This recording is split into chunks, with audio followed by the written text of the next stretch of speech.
Maybe you're too young or too old to know what I'm talking about, so I'll explain first. Basically, somebody sends out an email with a subject line like, "Keep reading, do not ignore." And then the message itself will contain some kind of short horror story, something about how a schoolgirl was pushed down a well, and if you didn't repost it or forward it to X amount of people, she'd come crawling out of your toilet and drag you down into the pipes. Something like that. They all typically follow a similar formula. The first time I got one of them was back in middle school. Not an email, but a Facebook post that popped up on my feed. I don't exactly remember what the story was, just that it terrified me enough at the time that I actually did repost it. Something my friends completely roasted me for after the fact. But hey, no demon girl ever came crawling out of my toilet, so who's to say I didn't make the right call? Obviously, the entire concept of these chain mails, or scare mails, was pretty dumb and juvenile, and most of the stories were so terribly written that they could only ever work on skittish 13-year-olds. But, as dumb as they were still entertaining enough to engage with back in the day. It was fun to just mess around, pretend they were real. Core childhood memories. So this morning I was sitting at my desk, watching YouTube while sipping coffee, my typical routine before work. Before leaving, I did a quick scan through my emails. Nothing unusual. There was an invite to a wedding, a newsletter from my old university, my boss complaining about some bullshit. But right before I was about to close my laptop, something new landed in my inbox. It was from an address I didn't recognize. Just one word in the subject line. Sorry. A bit weird. A bit concerning. Probably malware. I barely respond to the emails that I actually have to. Why would I bother with this? I ended up clicking on it anyway. Life had been a bit monotonous recently. Maybe this would prove to be something interesting. The message was only a few sentences long. I'll paste it below. One night, a woman was hit by a speeding car at night. The driver was intoxicated and did not call the police. Instead, he dragged her bleeding body down into the sewers and left her there to die. They found her body 2 days later and brought it into the morgue, where they cleaned her up and tucked her away. But when they went to take her out 2 weeks later, she was missing. Her empty body bag filled with stinking sewage. If you do not forward this to 5 others by midnight, she will be in your room tonight. She will seek vengeance. This is not a joke. You know what you did. I think I laughed out loud after reading it. I couldn't even remember the last time I'd seen one of these.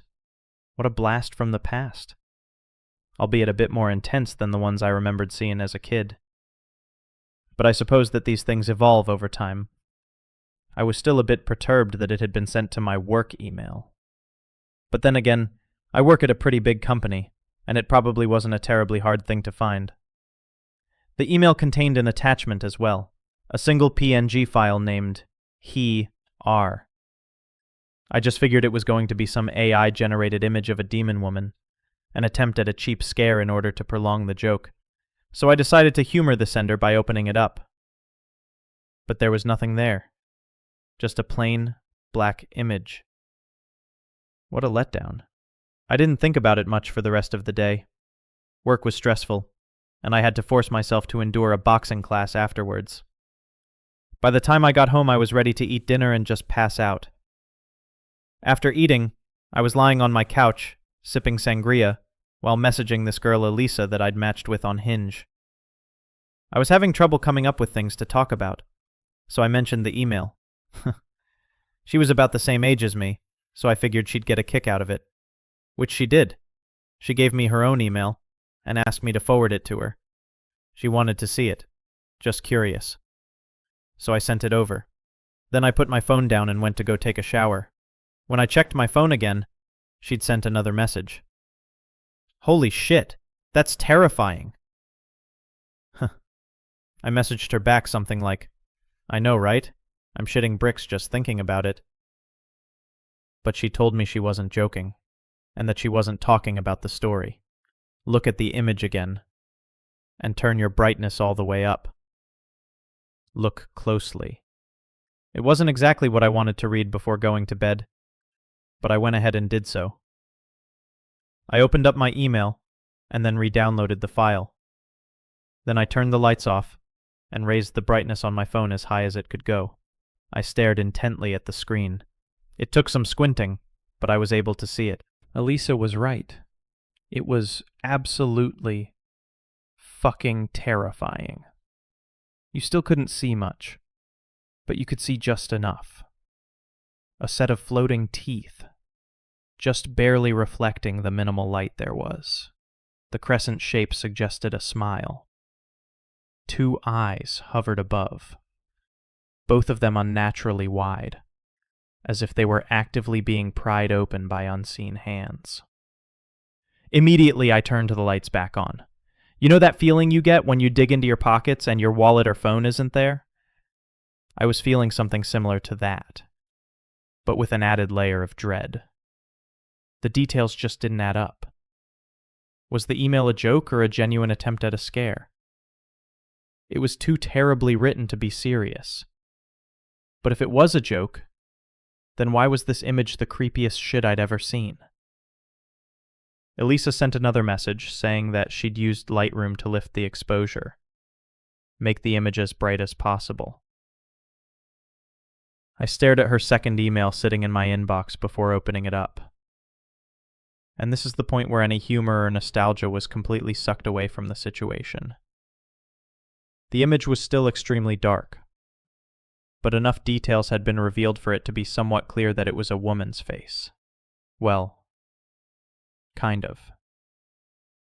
More like something imitating a woman. Something extremely uncanny. It felt like my brain was trying to convince me that it was actually a mannequin, mostly due to the paper-white skin. But the longer I stared at it, the less likely that seemed to be, because I'd never seen a mannequin with an expression like that. Something so hateful, so evil. It didn't even seem possible for any person or machine to recreate. A smile was there, though the jaw was clenched, the teeth pressed tight together. The nostrils were large, flared wide open, each one like a shotgun barrel. The eyes were owl-like, stretched out in a painful-looking way. But the brows were drawn down, the skin furrowed heavily between them, as if this person were actually supposed to be squinting. A contradiction of features. I don't know how else to explain it. I tried doing a reverse image search, but it came back empty. I know that's not definitive proof of anything, but I'd been hoping that at least an obscure art forum would have turned up. The picture was just so odd and frightening that being able to connect it to something would have maybe settled my nerves a bit. Whoever had conjured this whole thing up was good, because it had freaked me out in a way that I really didn't like. I was standing in the kitchen, just mulling it all over, when somebody knocked at my door. I checked the time, seeing 10 past midnight. Weird, but all right. I checked the peephole, seeing a cop standing at my door. Even fucking weirder. I opened it, and immediately she asked me to step outside. No explanation. Just this dead serious look in her eyes, as if she thought I was hiding a body somewhere. I asked her what this was about. Come out now, she said, her voice barely above a whisper. Just do it. Maybe I'd done something while I was blackout drunk? In any case, I obliged. As soon as we were out in the hall, the cop shut the door behind me. She gestured for me to follow her, and I did. The first question she asked me once we'd made it outside to the parking lot was whether I lived by myself or not. I told her by myself. She took a deep breath, introduced herself as Officer Viana, before explaining that she had been called over here to deal with a noise complaint. I knew who she was talking about. A guy named Sam living 3 doors down from me. Rich college kid. Kind of annoying as fuck, but I wasn't the one who called it in. After warning him to shut the music off, she'd walked outside to leave when she looked over at the window leading into my bedroom. I live on the 1st floor, and my unit's right beside the entrance. If you were about average height, you'd be able to see into it from the lot. She said that I hadn't closed my blinds, and that I'd left my window open, and that the streetlights were just bright enough for her to be able to see inside. She said that she saw the outline of a figure standing by the door, completely still, as if they were waiting for somebody to enter. She said it didn't look like a doll or mannequin, that she got the sense it was something dangerous. The entire time she spoke, she had a hand on her weapon, her eyes continuously darting between me and the window. I did remember leaving the windows and blinds open. It's a bad habit, but somebody would have had to break through the mesh screen in order to get in. I would have heard it. Sam's music bleeding through the walls would not have been loud enough to muffle it, not a chance. And then I realized that I'd gone into my bedroom to reach the shower about half an hour before she showed up. I hadn't seen anything then, but what if I just hadn't looked? Honestly, I didn't want to believe what she was telling me, because if it was true, then what in the fuck was I dealing with? We were standing too far away from the building for me to be able to see anything. I began walking over to get a look at it for myself. As I got close enough to finally see through the window, my heart nearly stopped. There was someone standing there, perfectly still, right by the door, just like she'd said. And then, before my brain even had time to process what I was looking at, the light inside my apartment went out.